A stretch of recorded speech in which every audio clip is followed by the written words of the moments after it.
महाराष्ट्र राज्य विधानसभेला 50 वर्ष पूर्ण झाली। लोकशाहीमध्ये विधानसभेचं महत्त्व मोठं आहे। या सुवर्ण महोत्सवी काळात महाराष्ट्राने विकासाचे अनेक टप्पे ओलांडले।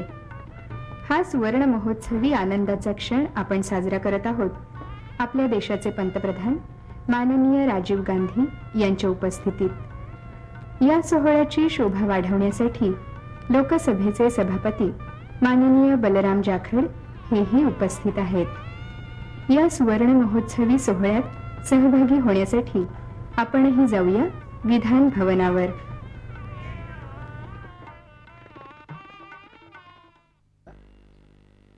विधानसभेचा सुवर्ण महोत्सव आज संपन्न होतोय। आपल्याला ठाऊक आहे की या सभेची पहिली बैठक 1937 साली पुण्याच्या काउन्सिल हॉलमध्ये भरली होती। अर्थात त्यावेळेला त्याला बॉम्बे स्टेट असेंब्ली असं म्हणत। त्यावेळची असेंब्ली आणि आत्ताची असेंब्ली याच्यामध्ये अर्थातच खूप मोठा फरक आहे।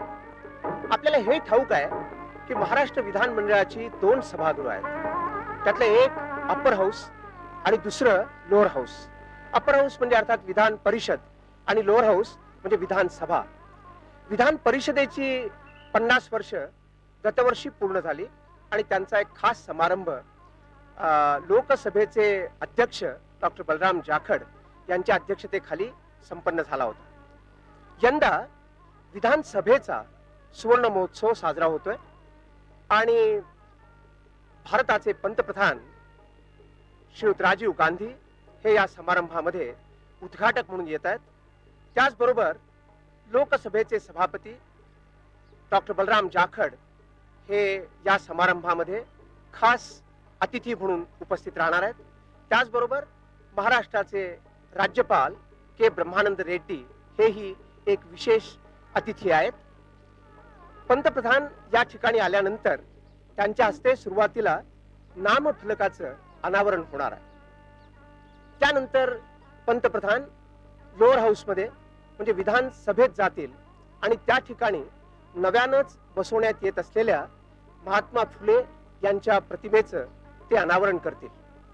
ही जी प्रतिमा आहे ती तयार केली आहे श्रीमती चंद्रकला कदम या एका उत्तम चित्रकर्त्रीने आणि अतिशय तरुण अशी ही कलाकार आहे आणि 2 ते 3 दिवसामध्ये महात्मा फुल्यांचं अतिशय देखणं असं तैलचित्र तिने तयार केलेलं आहे। त्याचबरोबर प्रमुख समारंभामध्ये पंतप्रधानांच्या हस्ते काही मान्यवरांचा सत्कार करण्यात येणार आहे। त्याच्यामध्ये श्री तुळशीदास जाधव आहेत, लालचंद हिराचंद आहेत, नानासाहेब कुंटे आहेत, न्यायमूर्ती R.R. भोळे आहेत, दादासाहेब जगताप आहेत, शंकरराव मोहिते आहेत, अनेक मंडळी आहेत आणि त्याच्याच बरोबर बाळासाहेब भारदे आहेत, शिवराज पाटील आहेत, प्राणलाल व्होरा आहेत, शरद दिघे आहेत।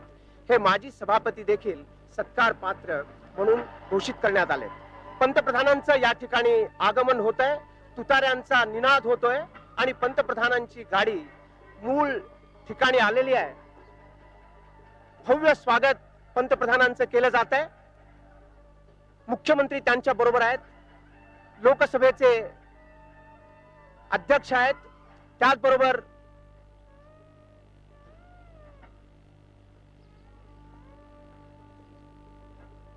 विधानसभेचे अध्यक्षही त्यांचं स्वागत करतायत। पंतप्रधान मुख्य प्रवेशद्वाराजवळ आहेत।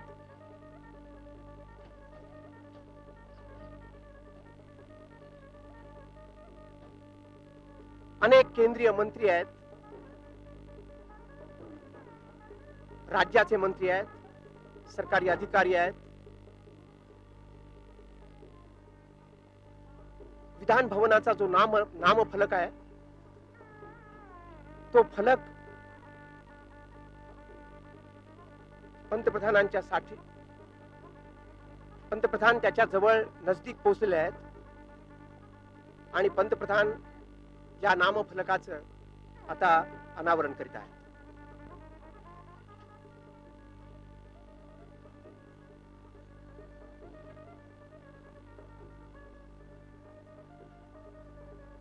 हा तो नामफलक आपल्याला दिसतोय, तो नामफलक.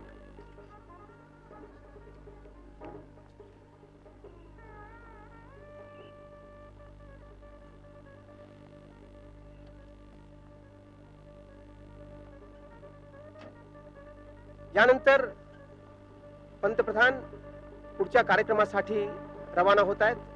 मी आपल्याला आधीच सांगितलं की ते खालच्या हाऊसमध्ये म्हणजे विधानसभेत जातील आणि त्या ठिकाणी जो महात्मा ज्योतिबा फुल्यांचा पुतळा बसवलेला आहे, तैलचित्र बसवलेलं आहे, त्याचं अनावरण करतील.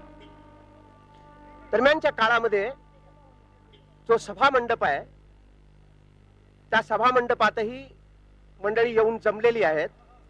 हे विधानसभेचं प्रांगण दिसत आहे.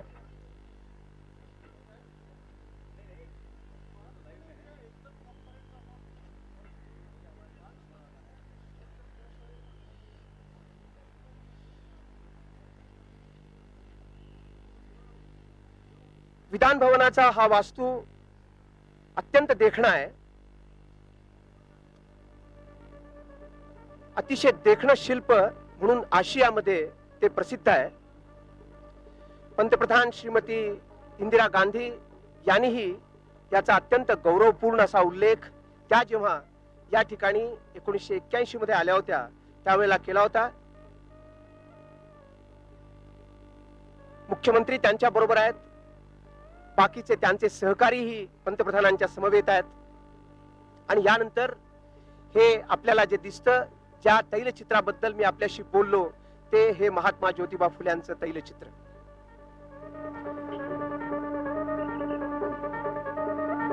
दरम्यानच्या काळामध्ये आणखी काही सत्कार मी आपल्याला सांगू इच्छितो, ज्याच्यामध्ये दादासाहेब जगताप, कॅप्टन शंकरराव मोहिते पाटील, बाबासाहेब जगदेवराव शिंदे आखाडकर याही 1937 साली या सभेचे सदस्य असलेल्या मंडळींचा सत्कार होणार आहे. त्याचबरोबर 1937 मध्ये जे या सभेचे सचिव होते ते श्री शंकर कृष्णाजी शेवडे यांचाही या ठिकाणी सत्कार होणार आहे. त्याच्यानंतर सभेचे माजी अधीक्षक वसंत रामचंद्र दिघे यांचाही सत्कार करण्यात येणार आहे. आणि मुख्य म्हणजे एक माजी चोपदार गोविंद बलेकर यांचाही सत्कार करण्यात येणार आहे. आपण पाहता आहात ही बाकीची तैलचित्र विधानसभेमध्ये असलेली आपल्याला दिसत आहेत.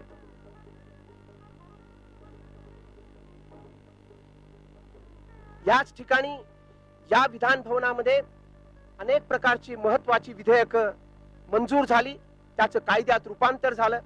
उदाहरणार्थ कुळ कायदा किंवा शेतकऱ्याबद्दलची अनेक विधेयकं या सभेनं मंजूर केली. अनेक प्रकारची चर्चा झाली. त्याचबरोबर सर्वप्रथम देशामध्ये मंदिर प्रवेश, हरिजनांना मंदिर प्रवेश द्यावा हे याच सभागृहामध्ये ठरवण्यात आलं. रोजगार हमी योजनेचं एक अत्यंत गौरवशाली असं विधेयक महाराष्ट्राच्या विधानसभेनं मंजूर केलं आणि पंतप्रधान श्रीमती इंदिरा गांधी यांनी या विधेयकाचा लाल किल्ल्यावरच्या आपल्या भाषणामध्ये आवर्जून उल्लेख केला होता. एकाधिकार कापूस खरेदी योजना किंवा द्विभार्या प्रतिबंधक कायदा, त्याचबरोबर अगदी अलीकडे गर्भजल निदान बंदी हेही विधेयक महाराष्ट्राच्या विधान भवनात मंजूर झालं आणि देशानं एक आदर्श देशासाठी म्हणून या सभेनं घालून दिला. या विधान सभेनं देशाला अनेक प्रकारचं नेतृत्व दिलं, ज्यामध्ये 2 पंतप्रधान दिले. मित्र हो, 2 पंतप्रधानांपैकी श्री गुलजारीलाल नंदा ज्यांनी देशाचं हंगामी स्वरूपामध्ये पण पंतप्रधान पद भूषवलं, त्याचबरोबर श्री मोरारजी देसाई हेही देशाचे पंतप्रधान म्हणून राहिले. एक उपपंतप्रधान हे देशाला याच सभागृहानं दिलं. पहिले सभापती गणेश वासुदेव मावळंकर हेही याच सभागृहानं देशाला दिले. संबंधितांचा परिचय करून देण्यात येतोय.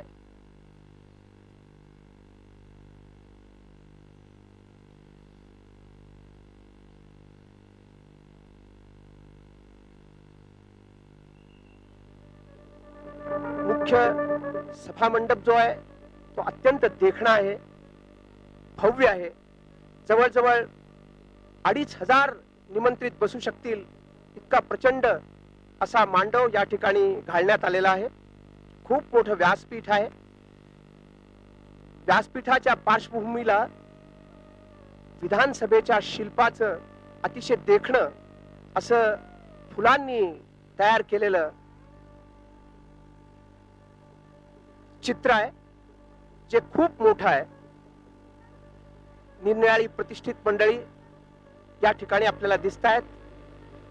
ज्याबद्दल मी बोलत होतो ते हे फुलांनी सजवलेलं शिल्प ही प्रतिकृती आहे असं आपण म्हणूया.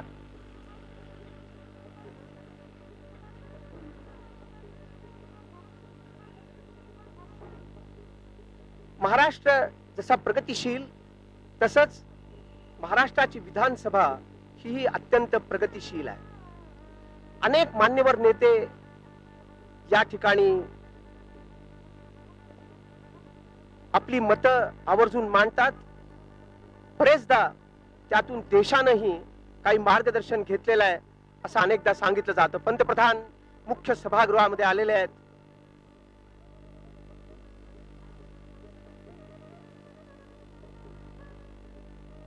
आणि मुख्य समारंभाला आता प्रारंभ होतो आहे.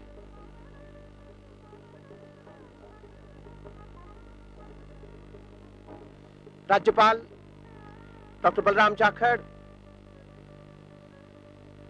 विधानसभेचे अध्यक्ष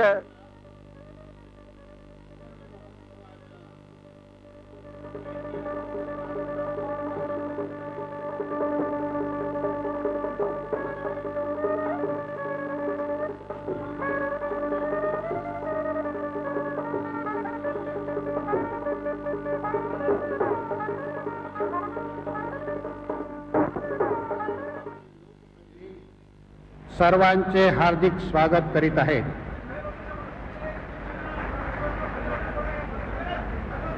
या ऐतिहासिक समारंभाची सुरुवात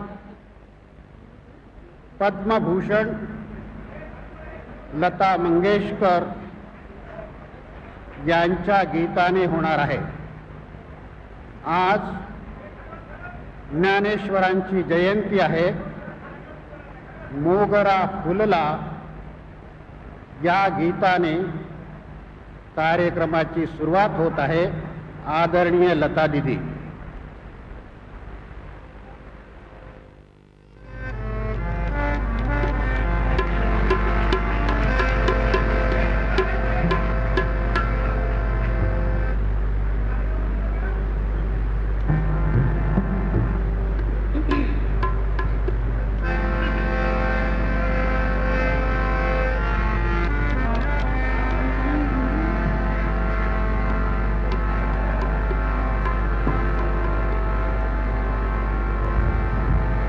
मोगरा फुलला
यानंतर जयस्तुते.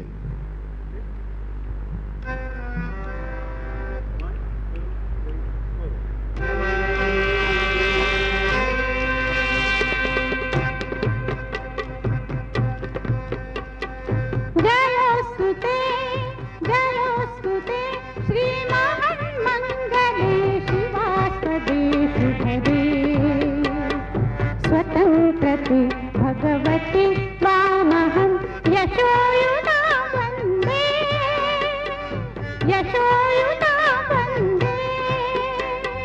जयोस्तुते जयोस्तुते श्री महामंगले शिवास्तदे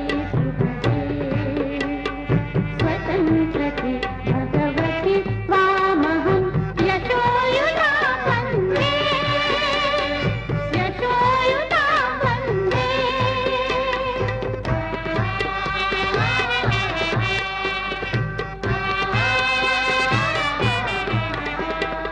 राष्ट्राचे चैतन्यमूर्त तू नीती संपदांची राष्ट्राचे चैतन्यमूर्त तू नीती संपदांची स्वतंत्रते भगवती श्रीमती राज्ञी तू त्यांची परवशतेच्या लहाट तुझी आकाशी होशी स्वतंत्रते भगवती स्वतंत्रते भगवती चांदणी चमचमलकलकशी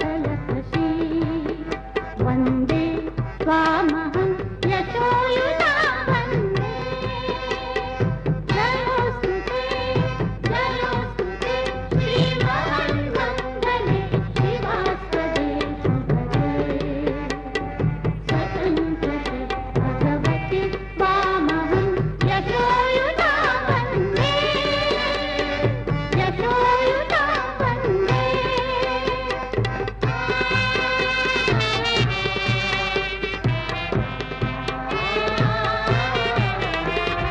गालावरच्या कुसुमी किंवा कुसुमांच्या गाली गालावरच्या कुसुमी किंवा कुसुमांच्या गाली स्वतंत्रते भगवती तू सजी विलसत लाली स्वतंत्रते भगवती तू सजी विलसत लाली.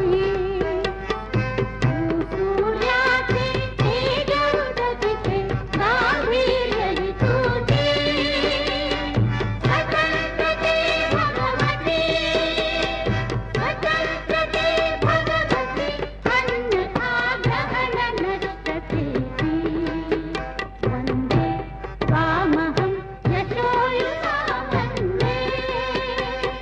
जयोस्तुते जयोस्तुते श्री महामंगले शिवास्तदे शुभदे स्वतंत्रते भगवती त्वामहं यशोयुता वन्दे यशोयुता वन्दे.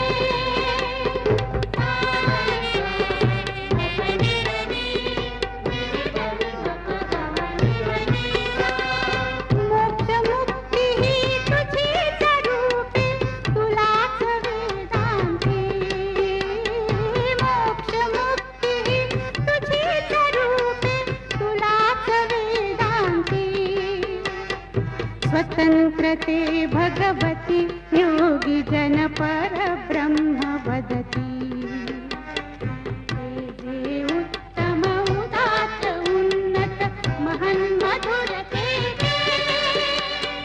स्वतंत्रते भगवती स्वतंत्रते भगवती सर्वतव सहचारी होते वन्दे त्वामहं यशोयुता वन्दे यशोयुता वन्दे.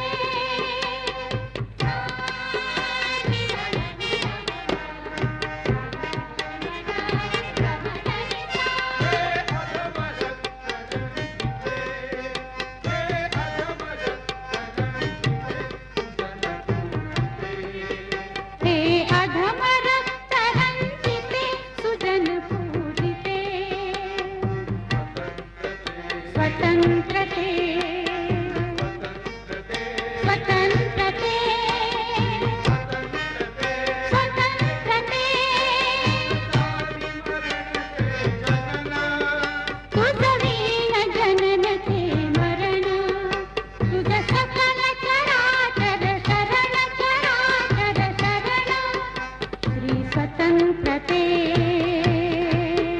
श्री स्वतंत्रते श्री स्वतंत्रते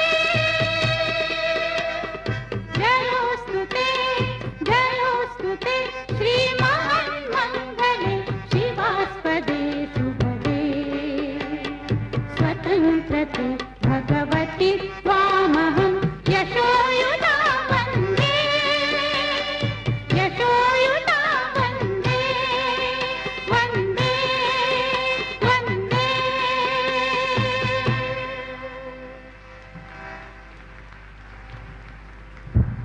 महाराष्ट्र विधानसभेचे सभापती आणि सुवर्ण महोत्सव समिती श्री शंकररावजी जगताप हे प्रास्ताविक स्वागतपर भाषण करतील आणि माननीय पंतप्रधानांना दीप प्रज्वलित करण्याची विनंती करतील.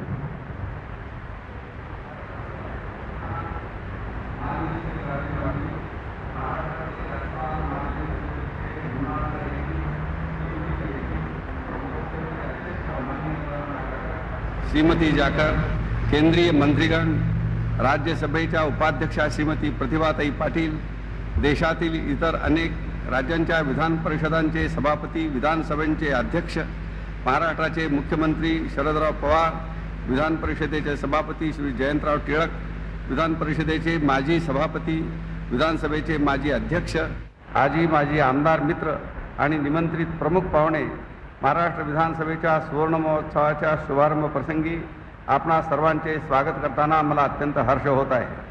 महाराष्ट्र विधानसभेचा सुवर्ण महोत्सवाच्या सोहळ्याचा शुभारंभ भारताचे पंतप्रधान यांच्या शुभहस्ते होत आहे व त्यासाठी या भव्य सभामंडपात आपण सर्वजण कौटुंबिक नात्याच्या भावनेने व मोठ्या उत्साहाने उपस्थित आहात हे पाहून माझे अंतःकरण भरून आले आहे. मी आपणा सर्वांचे हार्दिक स्वागत करतो. मी करीत असलेल्या या औपचारिक स्वागतापूर्वी स्वरसाम्राज्ञी लता मंगेशकर यांनी या सभामंडपात स्वरब्रह्माचे साक्षात दर्शन आपणास घडविले आहेच. महाराष्ट्राच्या विधानसभेच्या संदर्भात महाराष्ट्राच्या पूर्व इतिहासाकडे नजर टाकली तर या लोकशाही तत्वाची बीजे त्यात स्पष्टपणे दिसून येतील. सर्वत्र समभाव पाहणाऱ्या संतांनी आध्यात्मिक व समतेची दीक्षा महाराष्ट्राला दिली. जाती निरपेक्ष कल्याणकारी व लोकनिष्ठ हिंदवी स्वराज्याची प्रस्थापना करून छत्रपती शिवाजी महाराजांनी राज्याचा आदर्श जगात सादर केला. या दोन्ही परंपरात लोकशाही मूल्यांची बीजे आहेत. 100 वर्षापूर्वी मुंबईतच झालेल्या काँग्रेसच्या पहिल्या अधिवेशनात लोकशाही स्वराज्याची जाहीर मागणी करण्यात आली. त्यावेळी एका विदेशी पत्रकाराने India met as a nation for the first time since the world began असे म्हटले ते सार्थ आहे.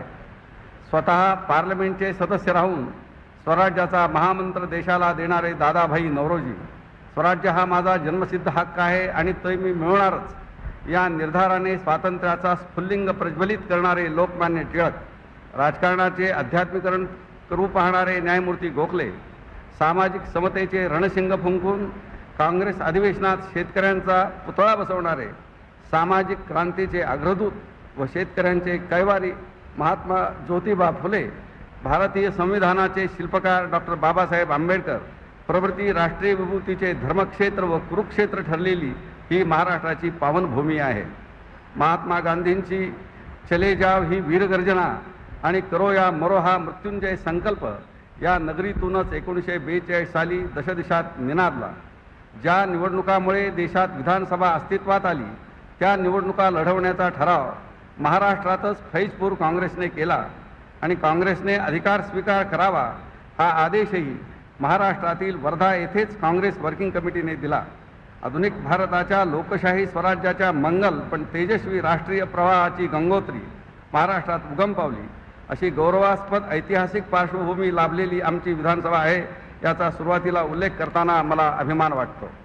1937 साली विधानसभा अस्तित्वात आली त्यावेळी मुंबई राज्यात गुजरात, महाराष्ट्र व कर्नाटक असे 3 भाषिक प्रदेश होते.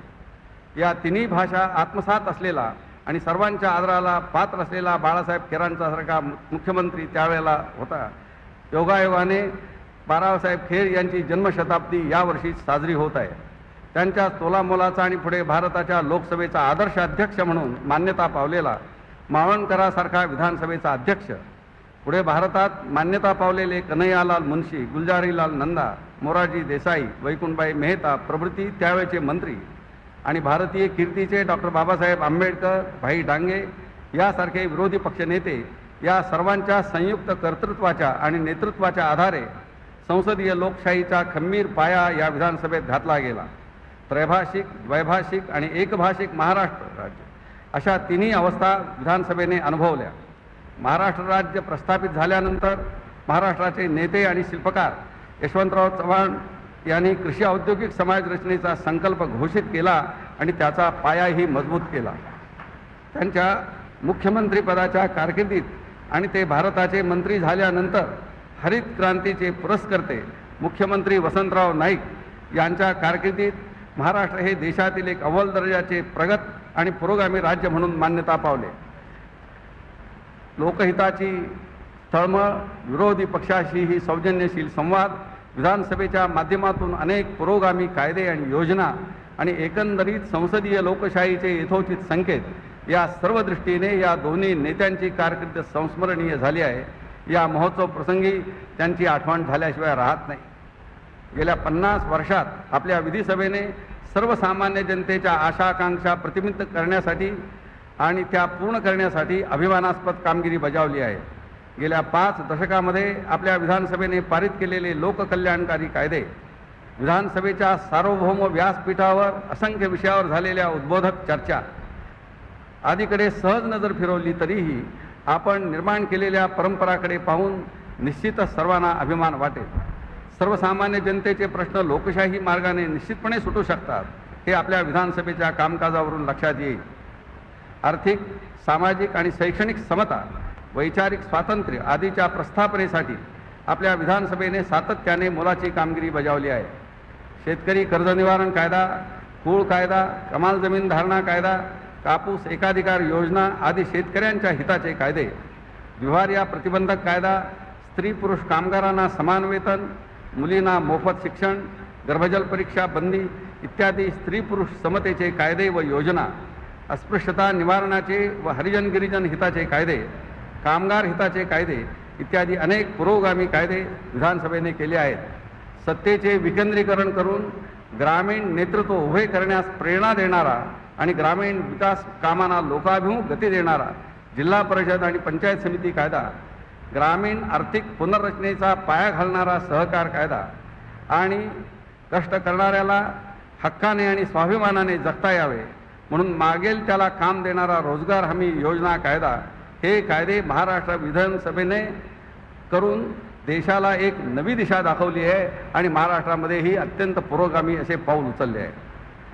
अशा महत्त्वपूर्ण कायद्यांचा आणि योजनांचा मागोवा घेतला तर सतत राबणारा शेतमजूर आणि गरीब शेतकरी, शेकडो वर्षाच्या अन्यायामुळे मानवी हक्कालाही वंचित झालेला हरिजन, गिरिजन आणि उद्योगात आणि कारखान्यात राबणारा कामगार, सामाजिक, आर्थिक आणि शैक्षणिक न्यायासाठी धडपडणारा सर्वसामान्य माणूस या सर्वांना स्वावलंबी आणि स्वाभिमानी बनवणारे अनेक क्रांतिकारी निर्णय आपल्या देशात प्रथमतःच आपल्या विधानसभेने गेल्या 50 वर्ष घेण्याचा मान मिळवल्याचे दिसून येईल. लोकांच्या हितावर परिणाम करणाऱ्या संबंधित अशा सर्व प्रक्रियांचा आविष्कार विधानसभेत होऊ शकतो. या प्रक्रियांची जाणीवपूर्वक दखल घेऊन विधानसभेत वाचा फोडली गेली आहे.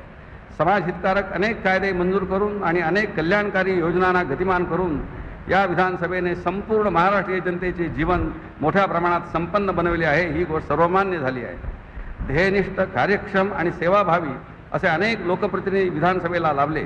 सत्ताधारी पक्षात आणि विरोधी पक्षातही महाराष्ट्रातील सार्वजनिक जीवनात अग्रगण्य असणारे काही लोकप्रतिनिधी असल्याने त्यांची स्वतःची ध्येयनिष्ठा आणि समाजहित तत्परता, उभय पक्षातील प्रभावी वादसंवादाचे राजनैतिक परिणाम आणि जनतेच्या आशा आकांक्षाशी सदैव संवादी राहिलेले वैधानिक वातावरण या त्रिवेणी संगमामुळे महाराष्ट्र विधानसभेने महाराष्ट्र हे देशातील अव्वल दर्जाचे पुरोगामी लोकराज्य आहे याची साक्ष सर्वांना पटविली आहे। या गौरवशाली इतिहासाची कृतज्ञतापूर्वक आठवण आणि या प्रेरणा परंपरांचा मागोवा घेऊन समाज परिवर्तनाचे कार्य अधिक गतिमान करण्याचा संकल्प या दोन्हीचा सानंद जाहीर आविष्कार या विधानसभेच्या सुवर्ण महोत्सवाच्या निमित्ताने होणार आहे। या सुवर्ण महोत्सवाचे उद्घाटन भारताचे लाडके पंतप्रधान राजीव गांधी यांच्या शुभहस्ते होत आहे हे आमचे परमभाग्य आहे।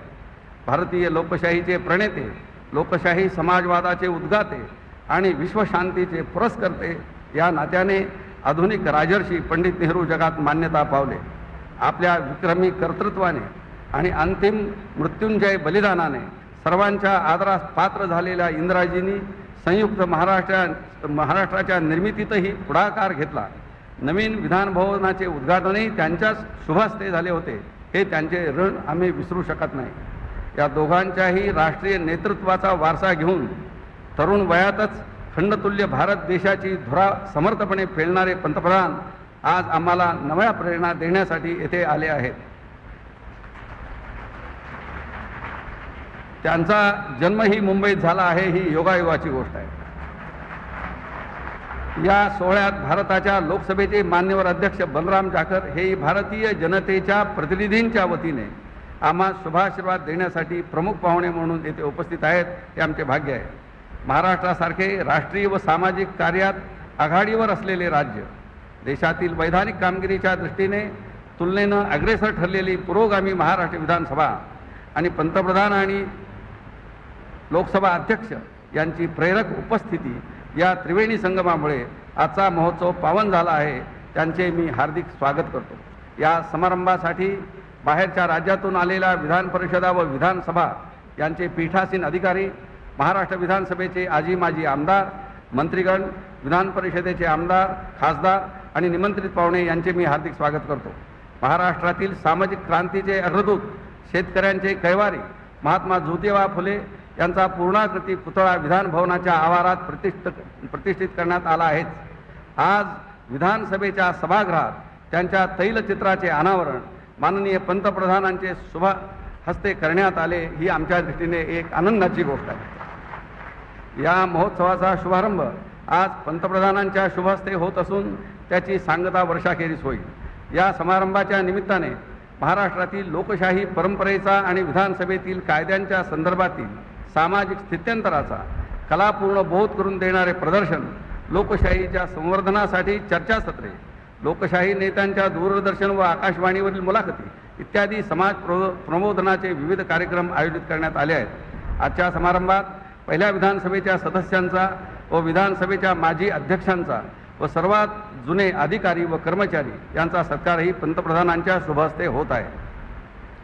विधानसभा सुवर्ण महोत्सव समितीने नागपूर, औरंगाबाद व पुणे याही ठिकाणी सुवर्ण महोत्सवाच्या निमित्ताने कार्यक्रम व चर्चासत्रे घेण्याचे ठरवले आहे। उद्देश हा की त्यातून समाज प्रबोधन व लोकजागृती व्हावी, विधानसभेचा आणि जनतेचा जवळचा संबंध यावा। मला हे सांगण्यास आनंद वाटतो की सुवर्ण महोत्सव समितीने दोन महत्त्वाचे निर्णय घेतलेले आहेत। एक, हा विधानसभेचा समारंभ आज दोन दिवस चालला आणि संपला आणि पुन्हा काही नाही अशी परिस्थिती होऊ नये म्हणून या सुवर्ण महोत्सवाचं स्मरण म्हणून प्रत्येक आमदाराच्या मतदारसंघात तालुक्याच्या ठिकाणी सुवर्ण समारंभ स्मृती सभागृह नावाचं एक सभागृह उभं केलं जाईल। याच्याही पेक्षा आणखीन एक अधिक चांगला निर्णय, महत्त्वाचा निर्णय सुवर्ण महोत्सव समितीने घेतलेला आहे। महाराष्ट्राचे शिल्पकार व थोर नेते कैलासवासी यशवंतराव चव्हाण यांचा पूर्णाकृती पुतळा विधान भवन आवारात बसवण्याचा महत्त्वपूर्ण निर्णय घेतला आहे। त्याचप्रमाणे मध्यवर्ती सभागृहात महात्मा फुले, विधानसभेचे पहिले अध्यक्ष ग.वा. मावळणकर, श्रीमती इंदिरा गांधी आणि यशवंतराव चव्हाण यांची तैलचित्रे बसवण्याचा निर्णय झाला आहे। पैकी श्रीयुत मावळणकर यांच्या तैलचित्राचे अनावरण उद्या होत असून उर्वरित तैलचित्रे नंतर बसवण्यात येतील। गेल्या 5 दशकांचा विधानसभेचा व लोकराज्याचा आढावा घेतला तर देशाच्या सर्वांगीण विकासाच्या व प्रगतीच्या जाणीवेने कृतार्थतेचा आनंद वाटतो। पंतप्रधान राजीव गांधी यांच्या महोत्सवातील उपस्थितीमुळे व मार्गदर्शनामुळे लोकशाही संवर्धनाचा उत्साह वृद्धिंगत होईल व महाराष्ट्राच्या व भारताच्या उज्ज्वल भवितव्यासाठी विधानसभा अधिक कार्यरत होईल असा मला विश्वास वाटतो. आपल्या अत्यंत व्यस्त कार्यक्रमातून आमच्या या सर्व कार्यक्रमासाठी पंतप्रधान राजीव गांधी यांनी वेळ दिला, याबद्दल सुवर्ण महोत्सव समितीतर्फे मी कृतज्ञता व्यक्त करतो आणि पुन्हा अपना सर्वांचे स्वागत करतो. यूँ तो किसी भी संस्था का स्वर्ण महोत्सव उस संस्था के सदस्यों के लिए पुलक पैदा करता है, परंतु विधानसभा के स्वर्ण महोत्सव का अर्थ है हमारे लोक जीवन के मूल्यों का बरकरार रखने वाली अभिभावक संस्था का महोत्सव. महाराष्ट्र विधानसभा के स्वर्ण महोत्सव का उद्घाटन हमारे प्रिय प्रधानमंत्री के शुभ हाथों से हो रहा है, इसे हम अपना सद्भाग्य मानते हैं. पंडित जवाहरलाल नेहरू ने भारतीय संसदीय लोकशाही की नींव डाली थी. सारी दुनिया ने उन्हें लोकतंत्र तथा आज़ादी का मसीहा माना था. इस अवसर पर हम कृतज्ञतापूर्वक श्रद्धेय इंदिरा जी की भी याद करते हैं. संयुक्त महाराष्ट्र के सपनों को साकार करने में उनके प्रदेश को महाराष्ट्र के लोग कभी भूल नहीं सकते. इस विधानमंडल के नए भवन का उद्घाटन उनके ही शुभ हाथों से संपन्न हुआ था. उसी विरासत में देश की अखंडता, सुरक्षा और प्रगति के लिए अहर्निश प्रयत्नशील प्रधानमंत्री माननीय राजीव जी हमारी विधानसभा का सुवर्ण महोत्सव का उद्घाटन कर रहे हैं. यह हमारे लिए अत्यधिक प्रसन्नता का विषय है. यह महोत्सव लोकशाही की पूजा का एक पर्व है. यह एक त्यौहार है. इसमें भाग लेने के लिए देश के अनेक विधिमंडलों के अध्यक्षगण तथा सभापतिगण पधारे हैं. इससे यह जाहिर है कि देश एक है, हम सब एक है, हमारा संविधान एक है. भारत की निर्वाचित लोकसभा के निर्वाचित अध्यक्ष, संसद के शलाका पुरुष माननीय बलराम जी जाखड़ यहाँ प्रमुख अतिथि के रूप में विराजमान हैं. इनके आगमन से हम गौरवान्वित हुए हैं. स्वर साम्राज्ञी लता जी की उपस्थिति ने इस महोत्सव की विशेष शोभा बढ़ाई है. आप सभी के प्रति अपनी हार्दिक कृतज्ञता प्रकट करते हुए इस ऐतिहासिक महानगर बम्बई में हम आपका आत्मीयतापूर्ण स्वागत करते हैं, जो महानगर है और छोटा भारत भी है. इतना ही नहीं बल्कि हमारे प्रिय प्रधानमंत्री राजीव जी की जन्मभूमि भी है.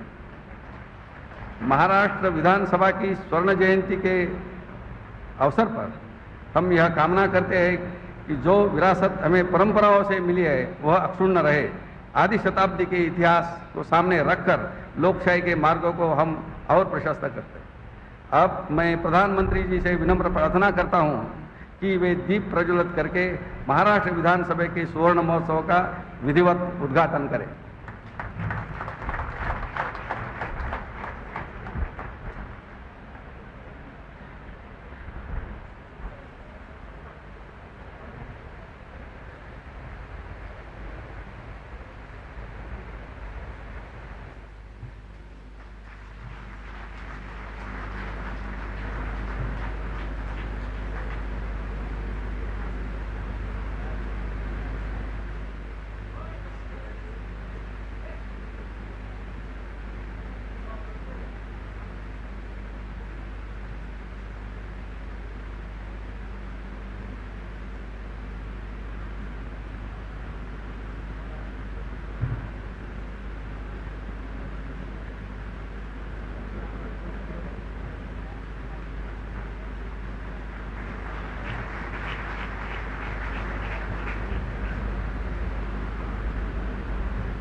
मान्यवर नेत्यांचे स्वागत. सर्वप्रथम भारताचे पंतप्रधान आणि आमचे मान्यवर नेते आदरणीय राजीवजी यांचं विधानसभेचे अध्यक्ष पुष्पहाराने स्वागत करून त्यांना स्मृतिचिन्ह भेट देतील.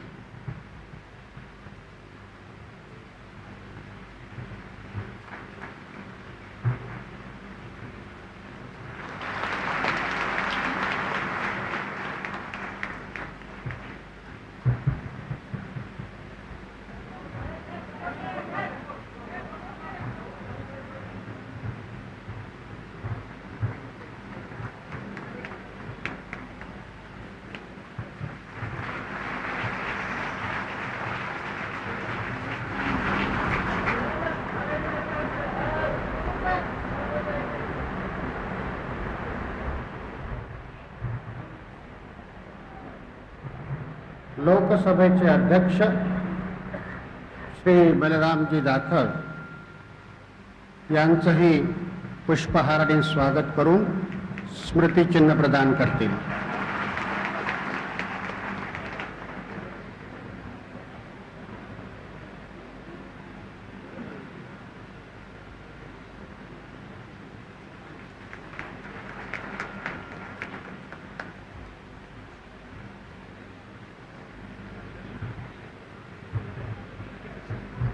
आपल्या राज्याचे राज्यपाल माननीय ब्रह्मानंद रेड्डी यांचंही ते स्वागत करतील.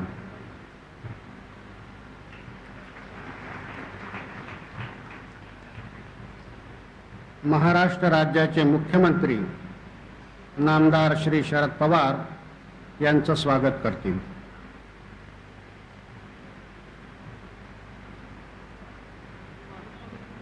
विधान परिषदेचे सभापती श्री जयंतराव टिळक यांचंही ते स्वागत करतील.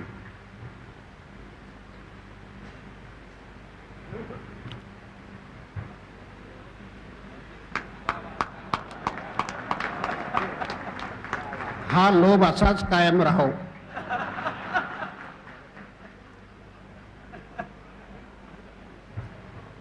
यानंतर विधान परिषदेतील विरोधी पक्षनेते रासू गवई साहेब यांचं ते स्वागत करतील.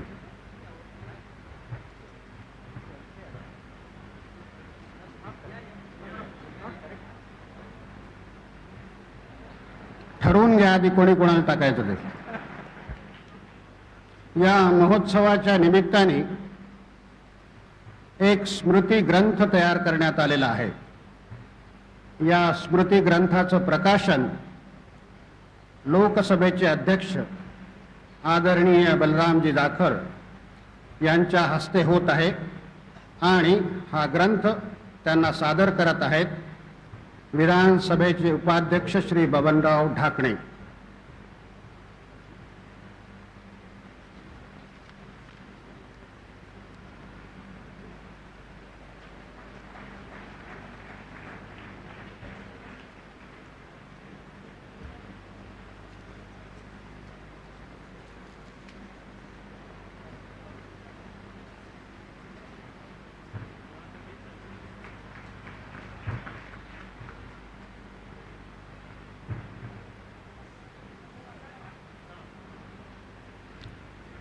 यानंतर एका भावस्पर्शी समारंभाला सुरुवात होत आहे. विधानसभा 1937 साली सुरू झाली. त्यावेळच्या आमदारांचा सत्कार करण्याचा समारंभ म्हणजे 3 पिढ्यांचे अनोखे भावमिलन या निमित्ताने होत आहे. आदरणीय पंतप्रधान स्वतः खाली त्यांच्यापर्यंत जाऊन त्या सर्वांचं स्वागत करणार आहेत, सन्मान करणार आहेत. सर्वश्री नानासाहेब कुंटे,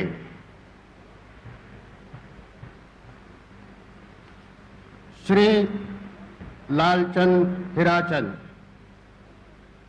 श्री राजाराम भोळे, श्री तुळशीदास जाधव, श्री दादासाहेब खाशेराव जगताप,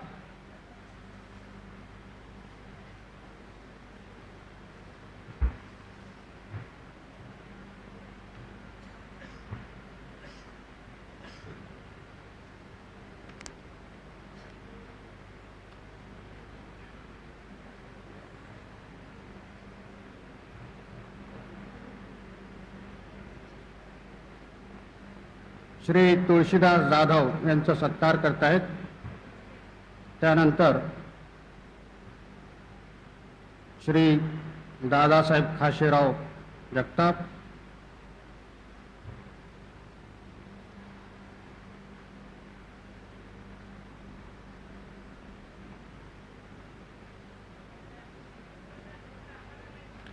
या मानकऱ्यांमधील आदरणीय मोरारजीभाई देसाई व आदरणीय गुलझारीलाल नंदा आणि प्रभाकर रोईस हे प्रकृती कारणामुळे हजर राहू शकलेले नाहीत.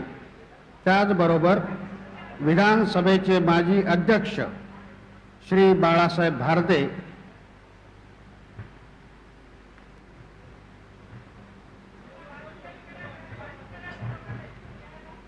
श्री शिवराज पाटील, श्री शरद दिघे यांचा सत्कार करण्यात येत आहे.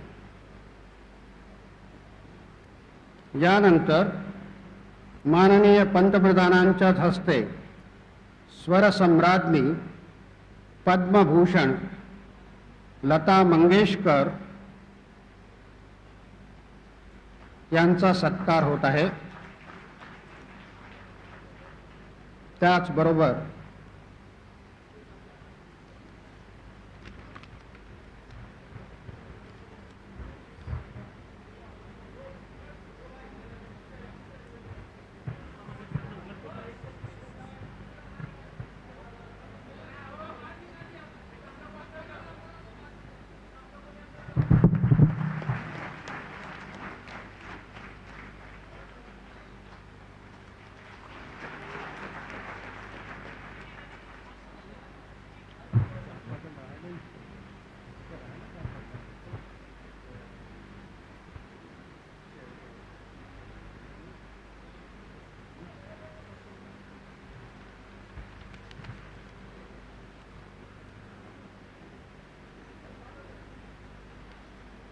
सौभाग्यवती प्रतिभाताई पवार ह्या सौभाग्यवती रेड्डी यांचं पुष्पगुच्छ देऊन स्वागत करत आहे.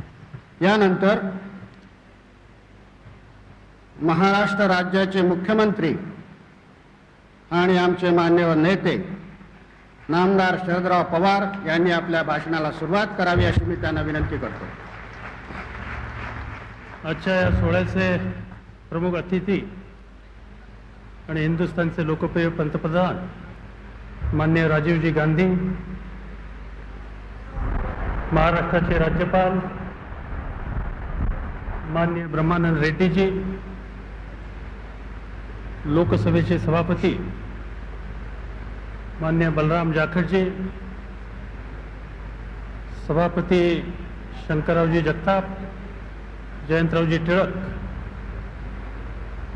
उपाध्यक्ष बबनरावजी ढाकणे, विधान परिषदेतले विरोधी पक्षाचे नेते त्रासू गवई,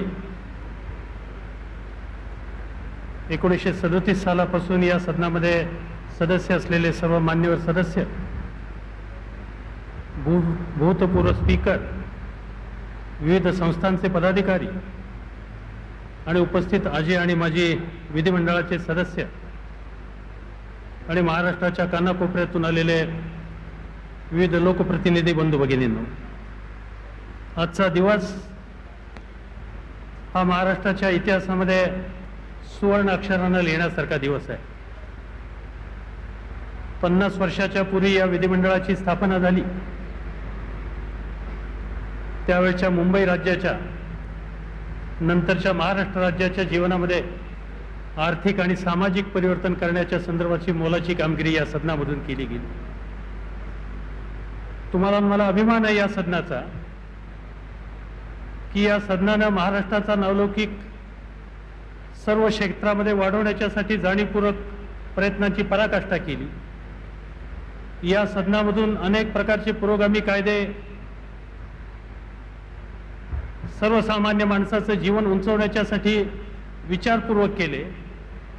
त्याप्रमाणेच देशाला शक्ती देण्याच्या संदर्भात आणि देशाला प्रतिष्ठा देण्याच्या संदर्भातलं सुद्धा मोलाचं काम या सदनातल्या अनेक मान्यवरांनी केलं. या सदनाचे भूतपूर्व सभासद बाबासाहेब आंबेडकर यांनी हिंदुस्थानला घटना दिली आणि संसदीय लोकशाही पद्धतीच्या संदर्भाचा संपूर्ण आदर्श आपल्या सगळ्यांच्या समोर ठेवला. या सदनाचे भूतपूर्व सदस्य गुलजारीलाल नंदा यांनी या देशाचं उपपंतप्रधान पद अनेक वर्ष सांभाळलं. या देशाचे पंतप्रधान मोरारजीभाई देसाई यांनी सुद्धा या सदनामध्ये अनेक वर्ष उत्तम प्रकारची कामगिरी केली आणि या विधिमंडळाने देशाला पंतप्रधान मोरारजीभाईंच्या रूपानं पुरवला. कैलासवासी यशवंतराव चव्हाण यांचं स्मरण जर नाही केलं तर महाराष्ट्रातल्या सामाजिक जीवनाचा, विधिमंडळाचा, संसदीय लोकशाहीचा आणि महाराष्ट्राच्या उभारणीचा विस्मरण तुम्हाला मला झालं अशा प्रकारचा कदाचित उल्लेख होईल. आणि म्हणून त्यांच्या रूपानं महाराष्ट्राचा शिल्पकार म्हणून त्यांचा जरी आपल्याला परिचय असला तरी जे हिंदुस्थानला उपपंतप्रधान पुरवण्याच्या संदर्भाचं काम सुद्धा या सदनानं केलं. या सदनामधून उत्तम प्रकारच्या सभापती म्हणून ज्यांनी अनेक काही वर्ष काम केलं ते शिवराज पाटील आज मध्यवर्ती सरकारमध्ये आहेत आणि परवाचेच महाराष्ट्राचे भूतपूर्व मुख्यमंत्री शंकररावजी चव्हाण आज हिंदुस्थानच्या अर्थ खात्याची जबाबदारी समर्थपणाने देतात. आणि म्हणून इथून अनेक अशा प्रकारची मान्यवर माणसं व्यक्ती होऊन गेल्या की ज्यांनी महाराष्ट्राची सेवा केली आणि त्यांनी देशाची सेवा करण्याच्या संदर्भातली जबाबदारी ज्या ज्या वेळेला त्यांच्यावर पडली त्यावेळेला आपली सगळी शक्ती ही देशाच्या उभारणीच्यासाठी लावण्याच्यासाठी यत्किंची सुद्धा मागं पुढं न पाहण्याची भूमिका त्यांनी स्वीकारलेली आहे. या सदनाच्या माननीय सभापतींचा सुद्धा इतिहास अत्यंत उज्ज्वल अशा प्रकारचा इतिहास आहे. सदनाचे पहिले सभापती मावळणकर हे हिंदुस्थानच्या लोकसभेचे पहिले सभापती होते. या सदनामधून मावळणकरांच्या बरोबरच सयाजीराव सिलावांचं स्मरण आपल्याला होईल. नानासाहेब कुंटेंचं आज या ठिकाणी उपस्थिती आहे. बाळासाहेब भारदेंची आज या ठिकाणी उपस्थिती आहे. कैलासवासी वानखेडेंची उपस्थिती आज या ठिकाणी असती तर तुमच्यापैकी तुम्हाला मला सगळ्यांना मनापासून आनंद झालेला असतो. शिवराज पाटील, शरद दिघे, बाळासाहेब देसाई, प्राणलाल होरा यांच्यापासून शंकररावजी जगताप यांच्यापर्यंत आज सदनाचं अतिशय समर्थपणानं काम करणारे, परंपरा निर्माण करणारे सभापतींची मालिका सुद्धा आज तुमच्या माझ्या सगळ्यांच्या समोर आहे. या सदनामधून अनेक प्रकारचं उत्तम काम करणारे उत्तम प्रकारचे संसदपटू सुद्धा होऊन गेले. बाळासाहेब खेरांच्यासारखा मुख्यमंत्री, मोरारजीभाई देसाईंच्यासारखा मुख्यमंत्री, यशवंतरावजी चव्हाणांच्यासारखा मुख्यमंत्री, दादासाहेब कन्नमवार आणि वसंतराव नाईकांच्या पासून ते परवा असेपर्यंत शंकररावजी चव्हाणांच्यापर्यंत अनेक मान्यवर मुख्यमंत्री या सदनाच्या रूपानं महाराष्ट्राच्या जनतेला पाहायला मिळालेले आहेत. विरोधी पक्षाचे सुद्धा ज्यांचं स्मरण केलं पाहिजे अशा प्रकारचे नेते या सदनामध्ये होऊन गेले. एस एम जोशींचं स्मरण केलं पाहिजे, आठवण ठेवली पाहिजे.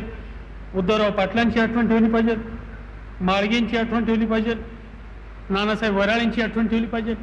कितीतरी नावं अशी सांगता येतील की ज्यांनी महाराष्ट्राच्या उभारणीसाठी आणि त्यावेळच्या मुंबई राज्याच्या उभारणीच्यासाठी संसदीय संस्थांची प्रतिष्ठा ठेवून अतिशय उत्तम प्रकारची कामगिरी केली. असा गेल्या 50 वर्षाचा इतिहास हा तुमच्या माझ्या सगळ्यांच्या जवळ आहे. खरं म्हटलं तर या राज्याच्या जवळपास सगळ्या परिसरामध्ये त्यांच्या उभारणीच्यासाठी आणि या राज्यातल्या सर्वसामान्य माणसाच्या उभारणीच्यासाठी अतिशय मोलाची कामगिरी या ठिकाणी लोकांच्या प्रतिनिधींनी केलेली आहे. मला आनंद आहे की त्यापैकी अनेक भूतपूर्व सदस्य आज या ठिकाणी उपस्थित आहेत, सध्याचे सदस्य या ठिकाणी उपस्थित आहेत. आपल्या सगळ्यांच्या सामुदायिक शक्तीतून हे राज्य घडत आहे आणि यामधून संसदीय पद्धतीच्या संदर्भाची प्रतिष्ठा वाढत गेलेली आहे. ज्या वेळेला आपण 50 वर्ष साजरी करतो त्यावेळेला चांगल्या परंपरा जतन करण्याच्या संदर्भातली भूमिका आपल्या मनामध्ये सातत्याने ठेवली पाहिजे. ज्यांनी या संसदेमध्ये या सदनामध्ये अतिशय चांगल्या प्रकारची कामगिरी केली आणि आदर्श ठेवले त्यांचं स्मरण करण्याच्या संदर्भातला विचार तुम्हाला मला सगळ्यांना करावा लागेल. आणि हे सगळं करत असताना इथून पुढच्या काळामध्ये सुद्धा नेमकी हीच प्रतिष्ठा वाढेल कशी आणि सर्वसामान्य माणसाच्या अंतःकरणामध्ये संसदीय लोकशाही पद्धतीच्या संदर्भातला विश्वास हा दृढमूल कसा होईल या प्रकारची खबरदारी घेण्याच्या बद्दलचं काम आज तुम्हाला मला सगळ्यांना करायचं. अनेक प्रकारचे प्रश्न आज आपल्या सगळ्यांच्या समोर आहेत. मूलभूत प्रश्न सुटले नाहीत तर अनेक वेळेला लोक रस्त्यावर येण्याच्या संदर्भातला विचार करतात. ज्या वेळेला सामान्य माणूस रस्त्यावर येण्याच्या संदर्भातला विचार करतो त्यावेळेला कुठंतरी आम्ही या पद्धतीतून त्या माणसाचा मूलभूत प्रश्न सोडवण्याच्यासाठी कमी पडतो का काय याचा विचार हा निश्चितपणानं या सदनामध्ये लोकांचा प्रतिनिधी म्हणून येणाऱ्या प्रत्येक व्यक्तीने केला पाहिजे. आणि मला स्वतःला एका गोष्टीचं समाधान आहे की या सदनामध्ये येणाऱ्या प्रत्येक व्यक्तीला तशा प्रकारची जाण आहे आणि त्याच माध्यमातून लोकांचे अनेक प्रश्न सोडवण्याच्यासाठी आज या सदनाचा अनेक वर्षापासून अतिशय उत्तम प्रकारचा उपयोग होऊ शकलेला आहे. ज्या वेळेला आपण संसदीय पद्धतीच्या संदर्भातला जनमानसातला विश्वास वाढवला असं पाहिजे म्हणतो त्यावेळेला निव्वळ तितकाच मर्यादित विचार करून आपल्याला चालणार नाही. न्याय संस्थेच्या संदर्भातला सुद्धा आदर वाढेल कशी या प्रकारची खबरदारी घ्यायला लागेल. वृत्तपत्रांच्या संदर्भातलं सुद्धा एक धोरण अतिशय समंजसपणाचं आपल्याला घ्यावं लागेल. विरोधी पक्षाच्या संदर्भातली सुद्धा भूमिका समन्वयाची आणि समंजसपणाची घ्यावी लागेल. कारण संसदीय लोकशाही पद्धतीमध्ये विचाराचं आदान प्रदान करून परस्परांचे विचार ऐकून घेऊन त्यातल्या योग्य प्रकारच्या विचाराचा आदर करण्याच्या संदर्भातली भूमिका जोपर्यंत आपण वर्धिष्णू ठेवत नाही तोपर्यंत खऱ्या अर्थानं या माध्यमातून लोकांचे प्रश्न सुटतात आणि लोकांना एक प्रकारची चालना मिळते प्रश्नाच्या सोडवणुकीच्यासाठी. अशा प्रकारची भावना त्यांच्या मनामध्ये वाढीला लागणार नाहीत. आणि म्हणून या सगळ्या प्रश्नाच्या संदर्भात आजही विचार करण्याची गरज आहे हे मला या ठिकाणी मुद्दामपणानं सांगायला मुद्दाम मी या ठिकाणी नमूद करू इच्छितो. मी काही अधिक बोलून आपल्या सगळ्यांचा वेळ घेऊ इच्छित नाही. महाराष्ट्रातलं जे जे काही घडलं, जुन्या मुंबई राज्यामध्ये जे जे काही घडलं, मग कुळ कायद्यासारखं असेल, विधेयक असेल, पंचायत राज्याच्या सारखा कार्यक्रम असेल किंवा कृषी औद्योगिक समाजाची उभारणीच्या संदर्भातलं धोरण असेल, कामगारांच्या संदर्भातलं धोरण असेल, रोजगार हमीच्या संदर्भातली नीती असेल, या सगळ्याच्या संदर्भातला जन्म या विधिमंडळामधून झालेला आहे.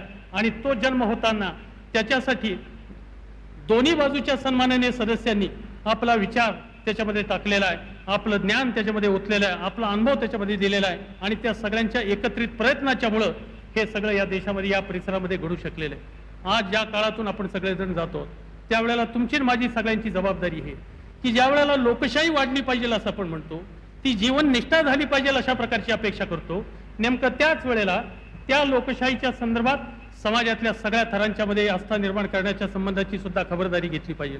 आज कुठं ना कुठेतरी आपल्याला चित्र असं दिसतंय, माणसामाणसामध्ये एक अंतर निर्माण करण्याचं, जाती जातीमध्ये तणाव निर्माण करण्याचं, धर्माधर्मामध्ये अंतर निर्माण करण्याचं आणि भाषेभाषेमध्ये सुद्धा संघर्ष निर्माण करण्याचं.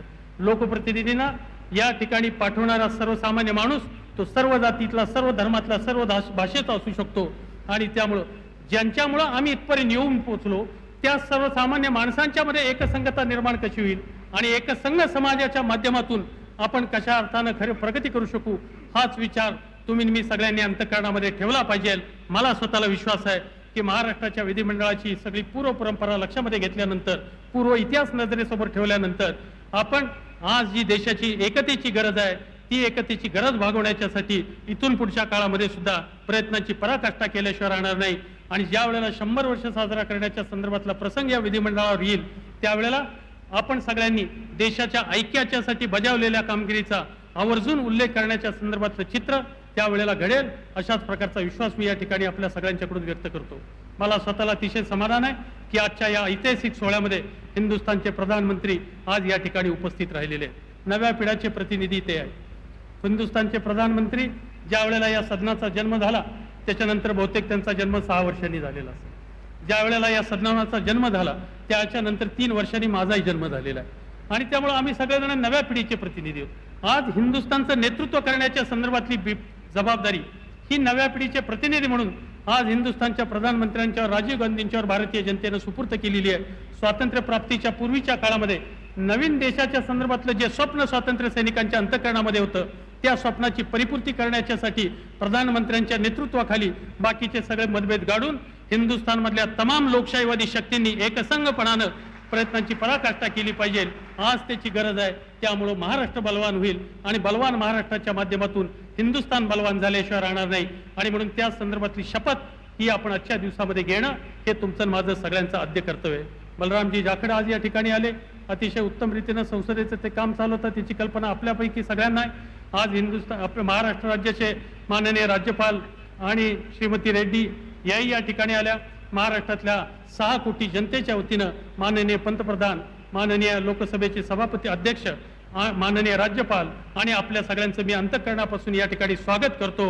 आणि महाराष्ट्रातल्या 6 कोटी जनतेच्या आशा आकांक्षेचं प्रतीक असलेलं हे सदन, त्याची परंपरा इथून पुढच्या काळामध्ये सुद्धा वाढीला लावण्याच्यासाठी आपल्या सगळ्यांच्याकडून सामुदायिकपणानं जाणीवपूर्वक प्रयत्न केले जातील हाच विश्वास या ठिकाणी व्यक्त करतो आणि माझे 2 शब्द संपवतो. जय हिंद, जय महाराष्ट्र.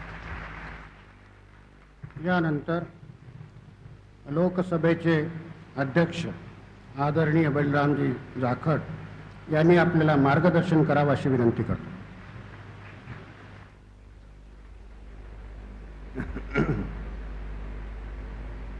माननीय प्रधानमंत्री जी, राज्यपाल महोदय, अध्यक्ष महोदय, मुख्यमंत्री जी, तिलक जी, लाखने जी, गवई जी, नायक जी,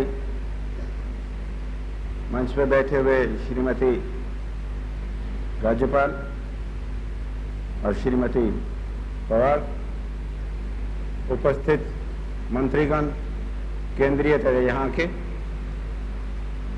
बहुत ही आरंभिक हमारे यहाँ के संसद और सांसद, विधानसभा के सदस्यगण, महाराष्ट्र असेंबली के विधायक और काउंसिल के मेंबर, उपस्थित बहनों, भाइयों, पत्रकार बंधुओं, मैं बहुत हार्दिक तौर पर बधाई देना चाहता हूं आपको भी और महाराष्ट्र के अध्यक्ष और काउंसिल के चेयरमैन और उनके सहयोगियों को इस स्वर्ण जयंती महोत्सव पर। ये बहुत बढ़िया काम किया है उन्होंने, क्योंकि ऐसे समारोह नहीं हो तो हमें अपने प्रजातंत्र की महानता की, शायद गरिमा की जानकारी न रहे। जताने के लिए यह आवश्यक है। 50 वर्ष से भी अधिक हो गए हैं आपको, जब आपके विधानसभा का यहाँ आरंभ हुआ कार्यकाल। बड़े उतार चढ़ाव देखे हैं आपने, बदलती हुई नीतियां देखी, बदलते हुए प्रांगण देखे और बदलती हुई पीढ़ियां और नीतियां देखी, और आज आप स्वतंत्र भारत में अपना ये स्वर्ण जयंती समारोह मना रहे हैं। आवश्यक है इस दिन याद करने की अपने मन में भी, और अंतरात्मा से ये देखने की आवश्यकता है कि क्या हम सही उतर रहे हैं उस मार्ग पे। क्योंकि लोकतंत्र जो है वो हमारी आकांक्षाओं का, हमारी अभिलाषाओं का, हमारे आगे बढ़ने का जो इरादा है उसका यही एक मार्ग है और यही एक तरीका है जिससे हम अपने सामने या लोगों के सामने रख सकते हैं। आप लोग जब प्रजातंत्र का रूप देखते हैं तो आपके सामने एक बात याद आ जानी चाहिए, और वो है स्वर्गीय तिलक साहब की। बाल गंगाधर जी तिलक ने एक बात बताई थी हमको और स्पष्ट शब्दों में कहा था बाहर के साम्राज्यवादियों को कि स्वतंत्रता उनका जन्म सिद्ध अधिकार है। अगर स्वतंत्रता जन्म सिद्ध अधिकार है और उसको हमने प्राप्त किया है तो आज उसका सबसे बड़ा प्रहरी, उसका सबसे बड़ा समक्ष पहरेदार और सबसे साधक हथियार अगर यदि है तो वो लोकतंत्र है। हमें यह नहीं भूलना चाहिए कि अगर ये लोकतंत्र न रहे तो प्रजातंत्र और स्वतंत्रता स्वयं खतरे में पड़ सकती है। ये देखने की बात है। और उस स्वतंत्रता को कायम रखने के लिए जो नीति हमने अपनाई है, जिसका प्रतिनिधित्वगण यहाँ के आपके विधानसभा के सदस्य और वहाँ लोकसभा के सदस्य करते हैं, ये एक अनूठा एक सामंजस्य है हमारा। ये इसको देखने से पता लगता है कि भारत की जनता अपनी किस्मत का फैसला आप कर सकती है, उसकी मालिक वो आप है। और महामना स्वर्गीय पंडित जवाहरलाल जी नेहरू के प्रति अगर मैं ये कहूं कि वो एक प्रतिरूप थे लोकतंत्र के, तो अतिशयोक्ति नहीं होगी, कहना ज्यादा कठिन नहीं होगा मेरे लिए, क्योंकि उनके रग रग में एक बात समाई हुई थी कि किस तरीके से भारत का निवासी अपने आप पे स्वयं राज करता है। और वो राज सब तभी हो सकता है जब हम स्वतंत्र रहें विचारों के प्रतिपादन में, और वो प्रतिपादन तभी हो सकता है जब हमें अनुशासन रहे। अनुशासन नहीं रहेगा तो आप कुछ नहीं कर सकते। ये हमें सीखना है, लोगों को सिखाना है, सबको बताना है, और अपने जो उत्तरदायित्व हैं, जो हमारी ड्यूटीज हैं, उनको हमें अपने आप को सजग रखना है। आप देखते हैं रोज दिन, मैं इसलिए कहना चाहता हूं ये बात क्योंकि मैं आज 9 वर्ष हो गए उस संसद रूपी बाग का माली हूं जिसका भार मुझे सौंपा गया है सींचने के लिए। उसमें जो वृक्ष लगे हैं वो इतने बढ़िया और मीठे हैं, उनका फल इतना स्वादिष्ट है कि उनको खाने के पश्चात कोई और फल खाने की मुझे इच्छा नहीं होती है। मैं चाहता हूं कि वो सजग रहे, वो सुदृढ़ रहे, उसमें फल लगते रहें, उसकी छांव में आप और हम बैठते रहें। जब भी कभी उस पर कुठाराघात होता है, जब भी उसके जड़ें काटने की कोई कोशिश होती है, तो सच पूछ बताऊं मैं आपको, भगवान की कसम, मेरे दिल में एक बहुत बड़ा कठिन एक किस्म से दर्द उठता है, असह्य पीड़ा उठती है। मैं नहीं सोचता कि ये क्या हो सकता है। कुछ लोग ऐसा समझते हैं कि छोटे से एक स्वार्थ के लिए हम बहुत बड़ा हित कर सकते हैं, लेकिन सोचना नहीं। सोचना इस बात का है कि हमने आगे कैसे बढ़ना है। क्या हम जो कुछ प्राप्त किया है स्वतंत्रता के रूप में, इस लोकतंत्र के रूप में, क्या हम अपने आने वाली पीढ़ियों को वो उसी प्रकार से सुगठित रूप में सौंप सकेंगे? ये एक थाती है, ये एक अमानत है हमारे पास में, और उस अमानत में खयानत अगर कहीं हो गई तो उत्तरदायी हम होंगे। बापू होगा, वो याद करेगा आपको कि कैसे लोगों के हाथ में मैंने सत्ता सौंपी थी। तो आप ये याद रखिएगा। कभी कभी मैं देखता हूं, मैं अध्यक्ष हूं, ठीक है, मुझे कांग्रेस ने बनाया है, ठीक बात है, लेकिन जब मैं वहां बैठता हूं तो मेरी आत्मा ये कहती है, नहीं बलराम, तू ये नहीं है, तू इसका प्रहरी है यहां का। तेरी आत्मा अगर तू गलत काम करेगा तुझे माफ नहीं करेगी। मैं जानता हूं कि बातचीत ही प्रजातंत्र का एक रूप है और यही इसका जीवट है। अगर बातचीत बंद हो गई, अगर जबान बंदी हो गई तो बात नहीं होगी, और बात नहीं होगी तो विचारों का प्रतिपादन नहीं होगा। अगर विचारों का टकराव नहीं होगा तो विचार नए पैदा नहीं होंगे। मैं उसमें कुंठितता नहीं लाना चाहता, मैं उसमें घबराहट से नहीं घबराना चाहता। मैं चाहता हूं कि जिए, दोनों जिए। मैं एक पक्ष से नहीं कहना चाहता, मैं दोनों पक्षों से हाथ जोड़ के विनती करना चाहता हूं, चाहे वो संसद में हो, चाहे वो विधानसभाओं में हो, कहीं भी हो, किसी पक्ष के भी हो। सरकारें हर प्रकार की इस देश में चल रही हैं, हर पार्टी की कोई न कोई सरकार कहीं बनी बैठी है, लेकिन इसका उत्तरदायित्व तो ये तो नहीं हो जाता कि हम भूल जाते हैं कि हम यहाँ हैं तो वहां नहीं, और वहां नहीं है तो यहाँ नहीं। नहीं, ये बात नहीं होनी चाहिए। उनको सोचना एक बात चाहिए कि वो देश का प्रहरी है, उस भारत माता ने उसे जन्म दिया है, इस लोकतंत्र में उसने अपनी आस्था व्यक्त की है, शपथ ली है इसको पूरा रखने की और सुदृढ़ रखने की। अगर उसमें हम कोताही करते हैं, अनुशासन करते हैं, तो गलत बात हो जाती है। मेरी बात चलनी चाहिए क्योंकि उन्होंने मुझे चुना है, और मेरा धर्म यह बनता है कि मैं उसको निभाऊं ठीक ढंग से, कि मैं इंपार्शियल रह के, तटस्थ रह के सारा काम करूं। हो सकता है मैं इंसान हूं, गलती भी हो सकती है, मैं नहीं कहता मैं देवता हूं, हो सकता है। और इंसान वो क्या जो उसे गलती नहीं हो, लेकिन गलतियां माफ की जा सकती हैं। विपक्ष भी गलती कर सकता है, पक्ष भी गलती कर सकता है, दोनों गलती कर सकते हैं। लेकिन इसका ये तो नहीं कि हम कुठाला एक अपने उसी दरख्त को काटने लग जाए जिसकी छांव में हम बैठे। ये एक छोटी दृष्टिकोण होगा। सोचने की बात है कि अगर दरख्त कट गया तो हम बैठेंगे कहां, आने वाले मेरी पीढ़ी फल कहां से खाएगी। ये बात आपने और मैंने सोचनी है, देश के लिए सोचनी है। और देश क्या चाहता है कि हम आगे बढ़ें। आगे कैसे बढ़ेंगे? प्रजातंत्र से। और प्रजातंत्र क्या है? प्रजातंत्र यह है कि जब भावना एक पैदा हो जाए कि देश हमारा सबका है, सबका बराबर का हिस्सा है, इसमें ना कोई एक मजहब का ना कोई दूसरे मजहब का, यह भी एक प्रजातंत्र की निशानी है। भेदभाव मिटा करके ये हमने सोचना है।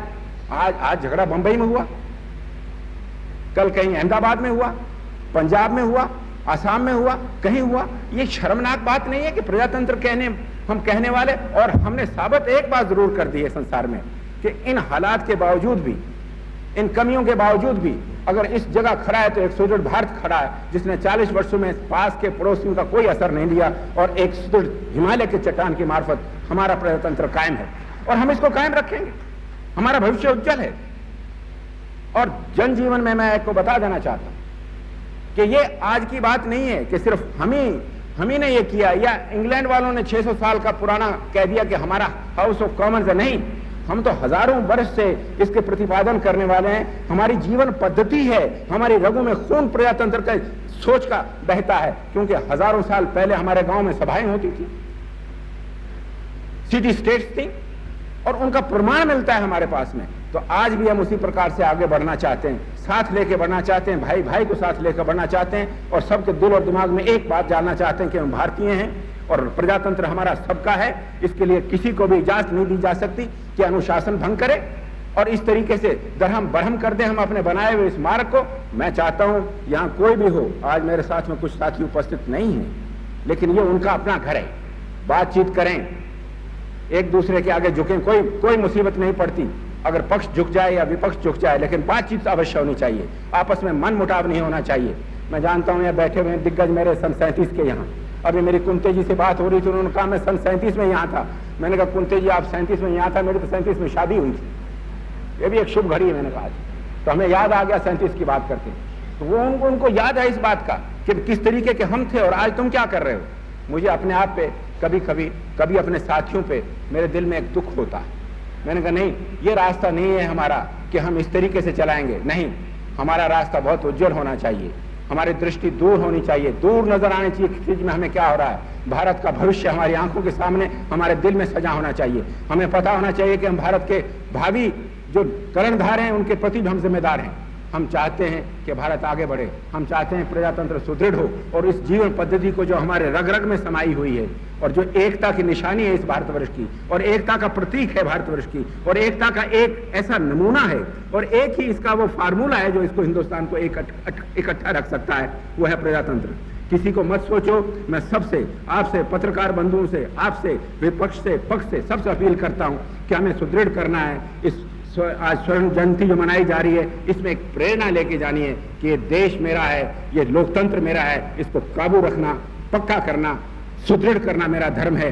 और कोई एक आदमी इस पार्टी में तो अच्छा है, इस पार्टी में आ गया बुरा है, इस पार्टी में बुरा है, यहाँ के अच्छा हो गया, नहीं है। इंसान इंसान है, उसकी खसलत से अच्छा हो सकता है, उसकी खसलत से बुरा हो सकता है। एक दिन में कोई इंसान नहीं बदल जाता है, एक तरफ से उसकी तबीयत नहीं बदल जाती है, एक तरफ से उसका रंग नहीं उतर जाता है। ये सारी बातें आपने याद रख करके अपने घरों में भी बाहर भी जाके एक बात कहिएगा कि प्रजातंत्र की रक्षा करना हमारा परम धर्म है। और अगर हम इस देश के सच्चे बाशिंदे हैं, अगर भारतीय हैं, हमारे दिल में देश प्रेम है, एक ओज और ज्वाला फूटती है देश के लिए, तो हम इसको कायम रखेंगे। और दुनिया में याद रखो, कोई आदमी हमारे प्रजातंत्र को खत्म नहीं कर सकता, किसी की हिम्मत नहीं है। जो इससे टकराएगा वो चूर चूर हो जाएगा। ये एक ऐसी आवाज है जो हमारे महामना पंडित जवाहरलाल जी ने दी थी और आज हमारे साथी यही बात कहते हैं। कोई चिंता की बात नहीं है, सिर्फ बात सोच की है और दरिया दिली की है कि हम आपस में बैठ के बात करें और कोई बात हो उसका निस्तारा करें। उद्दंडता, उच्छृंखलता, लड़ाई और दंगा, ये स्ट्रीट अर्चन्स की बात है, ये हमें शोभा नहीं देता, इसका हमें सोचना चाहिए। आपका फिर मैं धन्यवाद करता हूं। जय हिंद। विधानसभेच्या माजी सदस्यांचा आपण या ठिकाणी सत्कार केलात, प्राईम मिनिस्टरच्या हस्ते, माजी अध्यक्षांचाही केलात। विधानसभेचे माजी सचिव श्री शंकर कृष्णाजी शेवडे यांचा पंतप्रधानांच्या हस्ते सत्कार करण्यात येईल। त्याचबरोबर सर्वात जुने अधीक्षक म्हणजे सुप्रिंटेंडेंट श्री वसंत रामचंद्र दिघे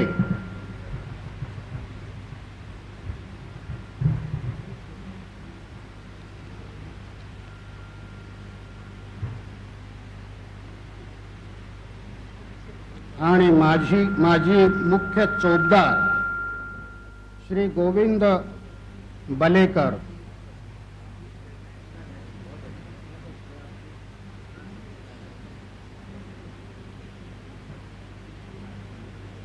कार्यक्रमाच्या शेवटी जे सुप्रसिद्ध गायक पसायदान म्हणणार आहेत ते श्री रवींद्र साठे।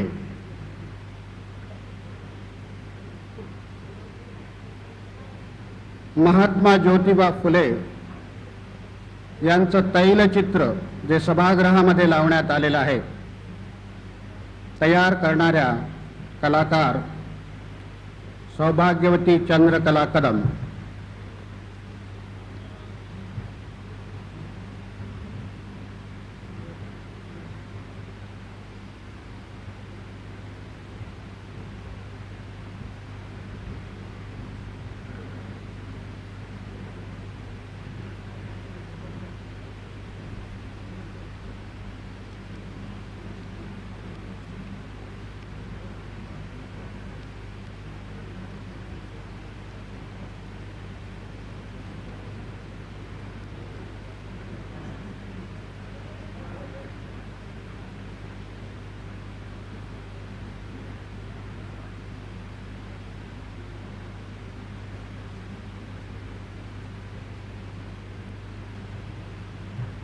महाराष्ट्र राज्याचे राज्यपाल आदरणीय ब्रह्मानंदजी रेड्डी यांनी आपल्याला मार्गदर्शन करावं अशी मी त्यांना विनंती करतो।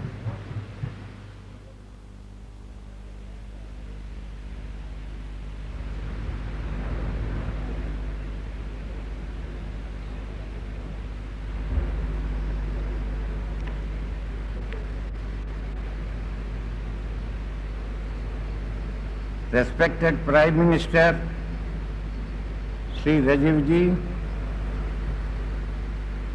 Dr. Balram Jakhar, Honorable Speaker of the Lok Sabha, Honorable Chief Minister, Honorable Speaker of the Maharashtra Assembly and Deputy Speaker also, and Chairman of the Legislative Council, Honorable Ministers of the Central Government and the State Government, Honorable Speakers of the various states that have come here, Honorable ex-speakers, Honorable members of the legislature, Lalita Mangeshkar ji and her troop, other distinguished guests,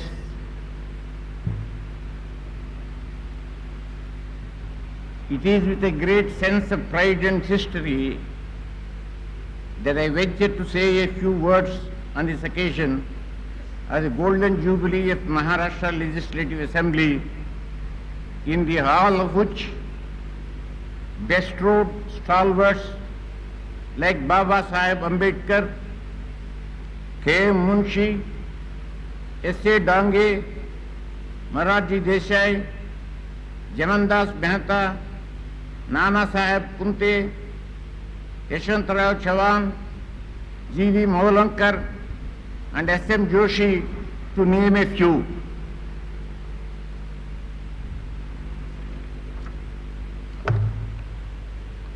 The legislature is now the supreme authority to which the executive government has been expressly made responsible.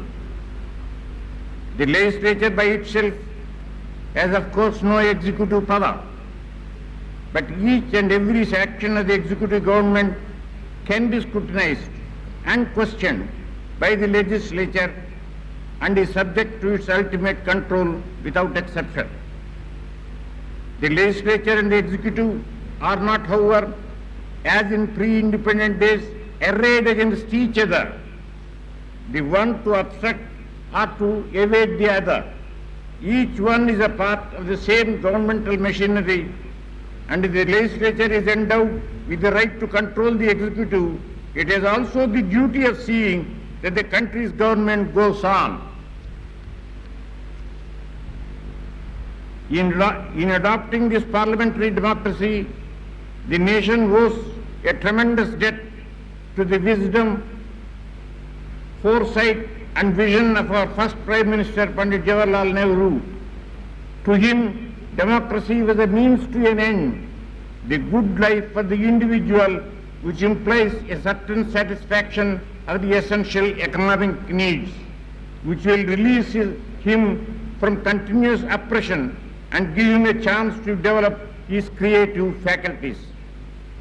Panditji said, parliamentary democracy is inevitably going in the direction everywhere of what might be called economic democracy.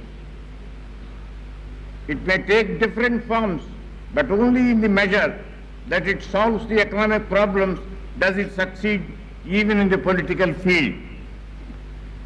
How prophetic he was can be judged by the spirited acceptance by the masses of the Garibi Hatao program of late Indira Ji and the present poverty alleviation program of Sri Rajiv Ji. When Pandit Ji boldly introduced the concept of adult franchise, there were many who doubted the wisdom of giving vote to India's illiterate masses. But the 8 elections and their results have proved beyond doubt the ability of the Indian masses to fully discharge the responsibilities of political democracy. The overwhelming mandate given to late Indira Ji by the Indian people for her efforts to improve the lot of underprivileged, and to Rajiv Ji now for the unity and integrity of the nation fully vindicate the meaning of adult suffrage and the faith reposed in by Pandit Ji. Even a British observer like Mark Tully has admitted that despite mass illiteracy, the Indian voter has shown a robust common sense that is quite capable of seeing through the promise of politicians. A legislature is a focus, is a forum not only for expressing opinions, aspirations and grievances of the people, but it is also to help secure the fulfillment of their expectations. To quote Dr. Balram Jakar, who is here, a legislature has to be judged by the level of members' awareness of their obligations towards the people, the concern and zeal shown by them in the direction of removing the inequalities in society and bettering the lot of the common people. Unquote. Naturally, a legislator discharging his obligation to constituents and the society at large is bound to reflect their moods depending on the issues involved. Today, through the very operation of the democratic process, the electorate is highly awakened and alert. It is but natural that the legislature will also reflect their mood and aspirations.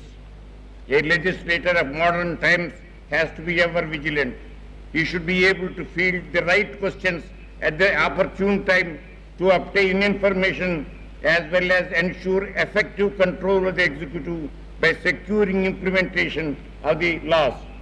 At the same time, he should also not overdo it. I am reminded of a story narrated by Lord Aylstone. A member of Parliament thought that he would considerably improve his constituency support by asking as many questions in Parliament as the standing order allowed. At the following general election, one of his election posters proudly proclaimed, "Your sitting member of Parliament has asked 269 questions in the last parliamentary session." Someone had scrawled, this is a poster, someone had scrawled underneath, he must be pretty ignorant. The Maharashtra legislature has over the years undergone many changes. It has a glorious history and has many firsts to its credit. To name one or two, the Employment Guarantee Act of 1972, which guarantees the right to work for the unskilled people in rural areas, is a unique piece of legislation to independent India and has been hailed by one and all. Another notable feather in his cap is the legislation providing for a separate board for slum improvement. I am happy to say that the Maharashtra Assembly has truly served as the agent of social and economic transformation as envisaged by the founding fathers of the Constitution. I offer my hearty felicitations on the occasion of the Golden Jubilee. I think it is time that I conclude my speech, lest I be accused of the same misconduct of a speaker in a parliamentary story narrated by Keith Best MP. A speaker went on at great length until one by one all the guests had tiptoed out of the room, leaving alone the speaker and one solitary guest. The speaker thought it right that during the course of his remarks he should pay tribute to this one individual who had remained to listen. "I should like to thank you so much for staying to hear me," said the speaker, to which he received the reply, "That is quite all right, sir. I am the next speaker."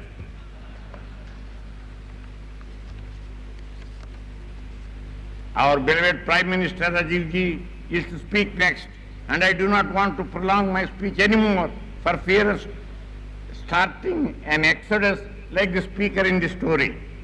Once again, I offer my hearty congratulations to the Maharashtra Legislative Assembly on this Golden Jubilee. Jai Hind, Jai Maharashtra.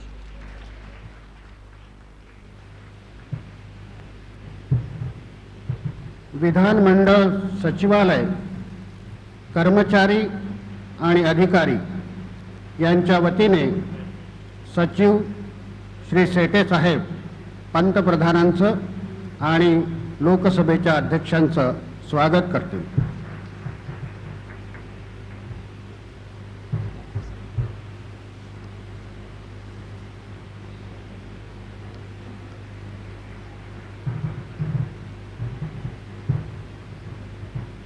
जिनके भाषण की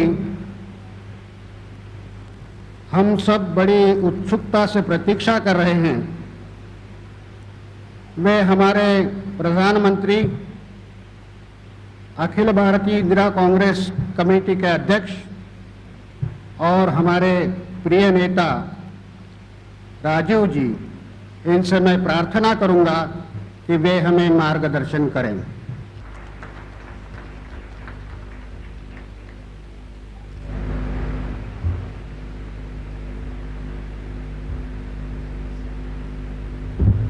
Governor, Honorable Speakers, Chief Minister, distinguished speakers and legislators, past and present, friends, I extend to you all and the great and noble people of the state of Maharashtra the heartiest greetings and good wishes on this auspicious occasion of the Golden Jubilee of the Maharashtra Assembly. As your speaker has said, it is actually 51 years, so it's the Golden Jubilee plus one for Shagun. This is a celebration which extends to those parts of the erstwhile Bombay province that today fall outside Maharashtra. It is also a celebration that extends to those parts of Maharashtra which were outside the Bombay province when the Bombay Legislative Assembly was formed 51 years ago. It is also a celebration in which all India participates with Maharashtra and Bombay, because Bombay has always been open to all of India. Indeed, it is a microcosm of India with people from all parts of the country who come here in search of new vistas, of new horizons and new opportunities. The Bombay Legislative Assembly in 1937 represented an imperfect and a limited democracy. The first to recognize these limitations was Sri B.G. Kher with his colleagues. When he entered the assembly to demonstrate the limitations and imperfections of the Government of India Act of 1935. It was therefore that one of the earliest motions brought to the Assembly was a motion to denounce the whole Act of 1935 as wholly unsatisfactory and to demand a constitution framed by a constituent assembly elected on the basis of adult franchise. Yet, within the limitations imposed by the colonial system, the Bombay Legislative Assembly gave early evidence of the radical social transformations which independent India would seek. The Tenancy and Agricultural Lands Bill of 1946 was one such legislation. After independence, the Bombay Legislative Assembly, which in 1960 became the Maharashtra Legislative Assembly, established itself as one of the country's best examples of political stability based on popular participation, of economic development nourished by the people's will, of social transformation rooted in democratic consensus. The Assembly was a nursery for some of the most prominent national leaders. One Prime Minister, Morarji Desai, rose through this assembly. Sri Yashwantrao Chauhan, whose defense of India during a very painful and crisis period evoke nationwide memories of that great son of Maharashtra, Chhatrapati Shivaji. It is also the home of Sri Mavlankar, who became the first speaker, who was first the Speaker of the Bombay Legislative Assembly, and then who became the first Speaker of the Lok Sabha, who has laid down the norms and conventions, the procedures and rulings which have given dignity and decorum to our Parliament. Sri V.P. Naik, who for over a decade guided Maharashtra to progress and prosperity, and also of Sri Ambedkar, who is one of the founding fathers of the Constitution which guides us today. We can take legitimate pride in having secured for India worldwide recognition as the world's largest democracy through the crucial formative decades of independence. We, the people of India, and the leaders of the freedom movement never had any doubt that as a nation and a civilization, democracy would flourish in India. But few outside shared our confidence. They pointed to immense diversity of India and predicted we would fall apart. They pointed to our many religious communities and said religious fratricide would reduce us to communal cauldron. They pointed to persistence of caste-based prejudice and discrimination and predicted that casteism would either lead to tyranny of few over the many or disintegration of our society itself. But their vision was circumscribed by the smallness of their country, by the narrowness of their experience, and by the short-sightedness of their perspectives. None of this happened. On all counts, our democracy has proved all Cassandras of pessimism wrong. Our diversity is not our weakness, but our strength. Our democracy flourishes precisely because it respects our diversity. Indeed, it celebrates our diversity.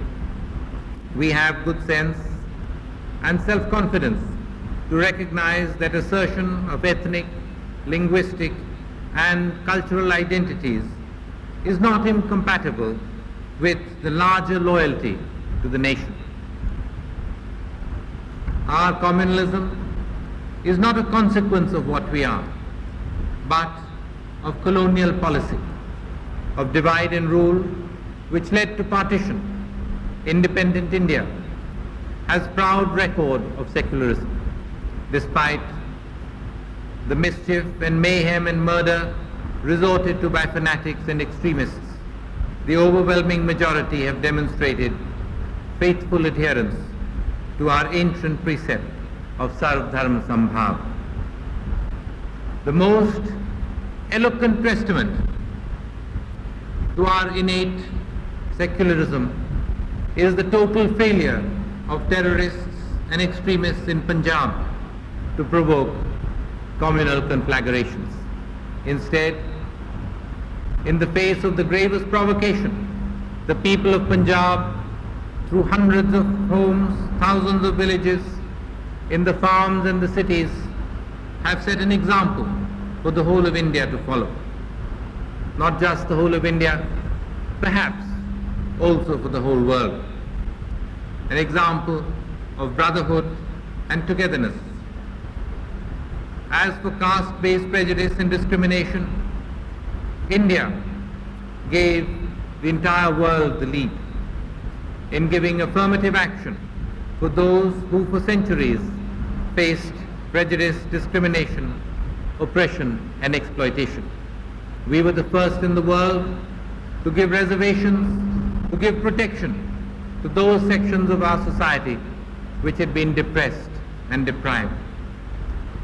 In successive elections to Parliament and to the state assemblies, our people have shown great maturity, deep understanding of issues, determination to test performance against promise.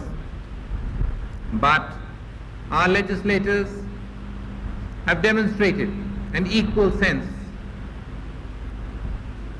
of responsibility and maturity in the discharge of these democratic duties. Sadly, there is a disturbing deterioration in the standards that our elected houses seem to demonstrate. Democracy is grievously injured when microphones are ripped out, when members move to the well of the House. Democracy is endangered when papers are snatched from other members, when books are flung across the House, when the rulings of the chair are flouted, when lung power becomes a substitute for reasoned debate.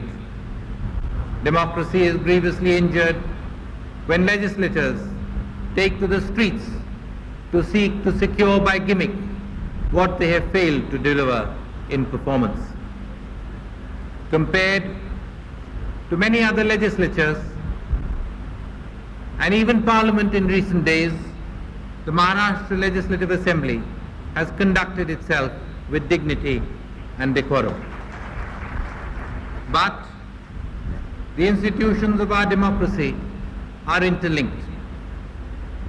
They cannot flourish in isolated islands. What happens in one house can spread to another. We must see that these higher standards are maintained right across the nation.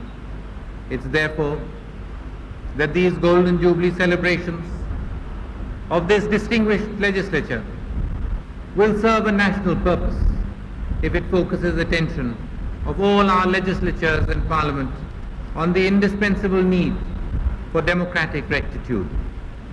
For, as Gandhiji had said, evolution of democracy is not possible if we are not prepared to hear the other side. If we shut the doors of reason when we refuse to listen to our opponents, if intolerance becomes a habit, we run the risk of missing the truth. There are legislators in state assemblies and Parliament who make up for lack of the people's support by unruly indiscipline in the House.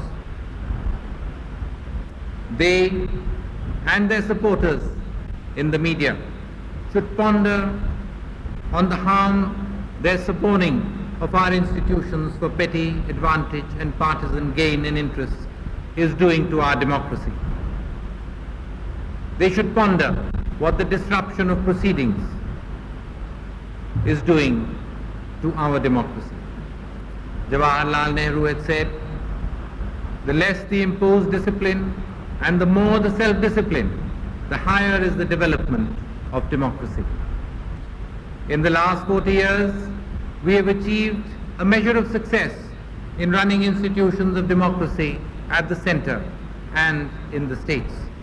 However, at the local levels, in the districts, the sub-districts, Panchayati Raj still has to take root. In much of the country, local body elections are neither regular nor periodic. Even where, as in Maharashtra, elected local bodies are an integral part of the political scene, there is much scope for devolving meaningful powers, augmenting finances, making structural changes to effectively give power to the people at the grassroots level. There is much in Maharashtra's experience which holds valuable lessons for the rest of the country. Equally, even in Maharashtra, much more can be done to involve the people's representatives in government, in planning, in the development process, at the district and the levels below the district. As we enter the 5th decade of our freedom, major national objectives must be the transmission of democracy and development to the levels where the bulk of our people live, where destiny of India is really decided. For this, we need a national debate. If necessary, we might even amend the Constitution to ensure and guarantee the third tier of our democracy. Democracy is one pillar of our nationhood. The second pillar is secularism. Secularism, which is our contemporary and shorthand word for describing the sum total of our values and principles, those values and principles which have ensured the continuity of our civilization for over 5,000 years. Secularism for us is the pursuit of truth in conviction that truth will triumph. Satyamev Jayate. Secularism for us is the self-confidence of our civilization, which keeps us open to the best influences from elsewhere, to seek cross-fertilization of cultures and religions, so as to move forward while retaining continuity with the past. Through history, we have been the great synthesizer, so absorbing and assimilating as to transform it into our own, not as an alien graft, but as part and parcel of our heritage. Secularism for us is tolerance, the ability to respect the customs and beliefs, the rites and rituals, the philosophy and the ways of life of others. Associated with tolerance is compassion, the capacity to empathize with the suffering of others, find satisfaction for self in selfless service for others. All these capacities are resumed in the capacity to see all human beings as one large family and all the world as one's own. The third pillar of our nation, of our nationhood, is socialism. It is also a national priority for the service of the poor through planned development, through a self-reliant economy, for growth with social justice, for an efficient and commanding public sector. Our socialism derives from our freedom movement. It is in essence indigenous to our country, a response to our needs, to our aspirations, to our circumstances. Through combination of accelerated growth and anti-poverty programs, we have made considerable progress in alleviating poverty. Now we look with confidence to eliminating it towards the turn of the century. We must now focus on increasing employment opportunities for our youth, are disheartened and demoralized by the failure to expand economic opportunities and keep pace with the increasing demand. In the 7th plan, for the first time, we plan to create more jobs than those newcomers coming to seek jobs. In the 8th plan, we must build on this and consciously aim at reducing the gap between the jobs available and the number of young men and women who are seeking jobs. Never before in our millennial history have our values and traditions faced the challenge that they face today. The city of Bombay, one of the great battlefields where we are fighting the challenge of material prosperity, the challenge that material prosperity puts with our continuity with the past, with our ancient values, with our traditions.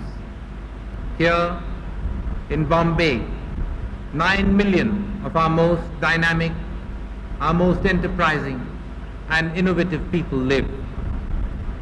Nearly half are from rural areas from all over the country, for whom even the slums of Bombay are great harbingers of hope.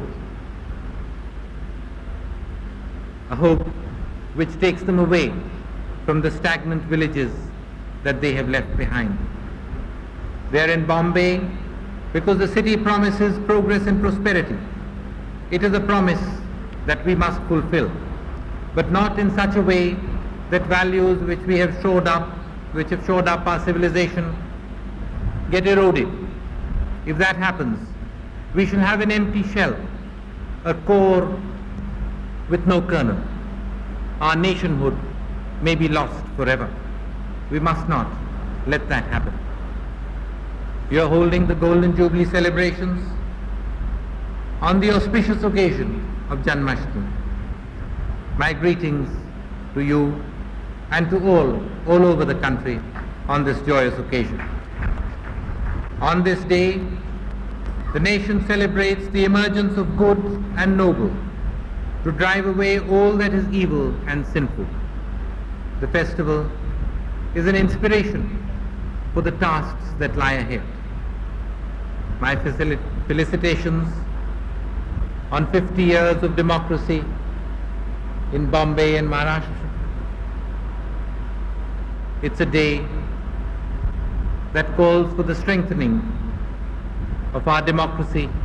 It calls for us getting together for the struggle that lies ahead. Thank you. Jai Hind.